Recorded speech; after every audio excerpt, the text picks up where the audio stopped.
بسم اللہ الرحمن الرحیم۔ تمام تعریفیں اللہ رب العزت کی بابرکت ذات پر، اور بے شمار درود و سلام ہمارے نبی محمد مصطفیٰ صلی اللہ علیہ وآلہ وسلم، ان کی ازواج مطہرات، ان کی آل اور صحابہ کرام پر۔ السلام علیکم ورحمۃ اللہ وبرکاتہ۔ ساتھیوں، انسان اپنے مسائل کے حل کے لیے یہاں سے وہاں بھٹکتا ہے۔ اگر وہ اللہ تعالیٰ کی ذات کی جانب رجوع کرے تو یقیناً اس کو ہر بات کا حل مل جائے گا۔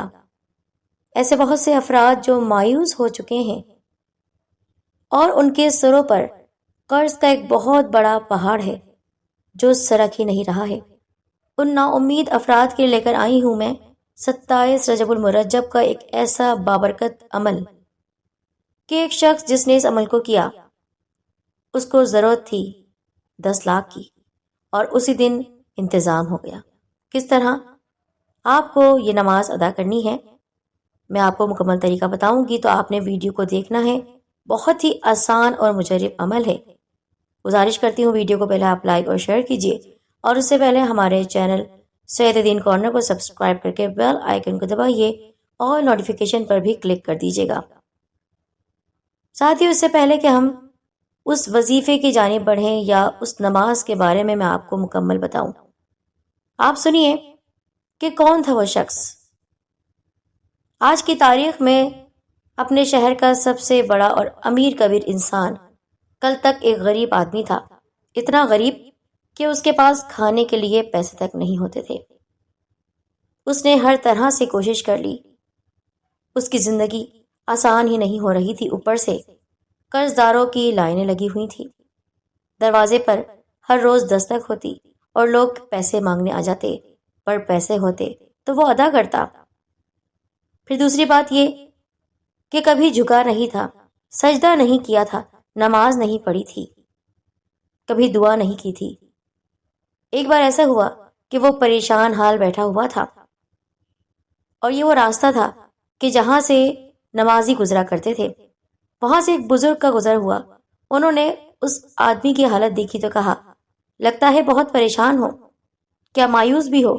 اس نے کہا، ہاں، نا امید ہوں اللہ تعالیٰ کی ذات سے۔ وہ بزرگ کہنے لگے، یہ تو تم کفریہ کام کر رہے ہو، اللہ تعالیٰ کی ذات سے نا امید ہونے کا مطلب سمجھتے ہو کہ تمہیں یقین نہیں کہ تمہارا رب تمہاری مشکلات کو دور بھی کر سکتا ہے؟ ہاں، تو مجھے یقین ہے کہ میری مصیبتیں دور نہیں ہوں گی، ہر طرح سے میں نے کوشش کر لی ہے۔ تو کیا تم سامنے جو مسجد بنی ہے وہاں پر آئے ہو؟ کیا صرف 2 رکعت نفل نماز تم نے ادا کی ہے اور رب سے دعا کی ہے؟ نہیں، تو پھر کس طرح تم اللہ تعالیٰ کی ذات کے بارے میں کہہ سکتے ہو؟ کیا تم جانتے نہیں کہ تمہارا اور ہمارا رب کتنا بڑا غفور الرحیم ہے؟ اور تم جانتے ہو کہ آج کون سی شب ہے؟ اس نے کہا، نہیں، میں نہیں جانتا، آج ہے 27ویں شب، 26واں دن ہے، اور آج کی رات اگر میں تمہیں جو نماز بتا رہا ہوں پڑھ لو تو اللہ تعالیٰ تمہاری ضرور سنے گا۔ تو نماز پڑھنے کے بعد ابھی وہ باہر ہی نکلا تھا مسجد سے کہ اس کے سامنے ایک بہت پرانا دوست آ گیا۔ اس نے کہا، تمہیں یاد ہے تمہارے والد صاحب نے کسی کو قرض دیا تھا؟ نہیں، مجھے یاد نہیں۔ چلو، تمہیں یاد نہیں، لیکن میرے پاس تمہاری امانت ہے، وہ 10 لاکھ روپے جو تمہارے والد صاحب نے میرے والد صاحب کو دیے تھے۔ آج میں اللہ کے کرم سے بہت دولت مند ہوں، بہت امیر ہوں، تو سوچا کیوں نہ تمہارا قرض چکا دیا جائے۔ تو اس طرح ساتھیوں، اس کو یقین نہیں آیا کہ صرف ایک رات کی عبادت سے یوں کایا پلٹ گئی، اور اگر میں عمر بھر عبادت کروں گا تو کیا ہوگا میرے ساتھ؟ اور پھر اس کے دن پھر گئے، قرض اتر گیا۔ تو بزرگ نے جو عمل اسے بتایا تھا، اب وہ عمل آپ کے سامنے پیش خدمت ہے۔ کہا جاتا ہے اگر کوئی شخص قرض کے بوجھ تلے دبا ہوا ہے اور قرض کی بروقت ادائیگی کی کوئی ممکن صورت نہ دکھائی دیتی ہو تو وہ یہ عمل کرے، روزانہ نماز عشاء کے بعد 4 رکعت نفل نماز قرض کی جلد ادائیگی کی غرض سے اس طرح پڑھے کہ پہلی رکعت میں سورہ فاتحہ کے بعد 10 مرتبہ سورہ فلق، دوسری رکعت میں سورہ فاتحہ کے بعد 10 مرتبہ سورہ کافرون، یوں نماز مکمل کر کے سلام پھیرے۔ اس کے بعد پھر 2 رکعت نماز نفل اس طرح ہی پڑھنی ہے کہ پہلی رکعت میں سورہ فاتحہ کے بعد 3 مرتبہ سورہ اخلاص، پھر دوسری رکعت میں 3 مرتبہ سورہ العصر اور 3 مرتبہ اسی کے ساتھ سورہ اخلاص پڑھنی ہے۔ نماز مکمل کرے، سلام پھیرنے کے بعد سجدے میں جا کر یہ دعا 7 مرتبہ مانگے، اس کے بعد سجدے سے سر اٹھائے بغیر 10 مرتبہ یہ دعا آپ کو پڑھنی ہے، جو کہ قرض کی ادائیگی کے لیے ہے۔ میں آپ کے سامنے پیش کر رہی ہوں۔ بسم اللہ الرحمن الرحیم۔ اللہم اکفنی بحلالک عن حرامک واغننی بفضلک عمن سواک، بحوالہ جامع الترمذی۔ ترجمہ ہے، اے اللہ تو مجھے اپنے حلال کے ساتھ اپنی حرام کردہ چیزوں سے کافی ہو جا، اور مجھے اپنے فضل سے اپنے ماں سوا سے بے نیاز کر دے، یعنی تو مجھے اپنے حلال میں سے دے، حرام چیزوں سے دور کر دے۔ یہ قرض کی دعا ہے، قرض سے نجات کی دعا ہے، جو آپ کو ویسے بھی چلتے پھرتے پڑھنی ہی ہے۔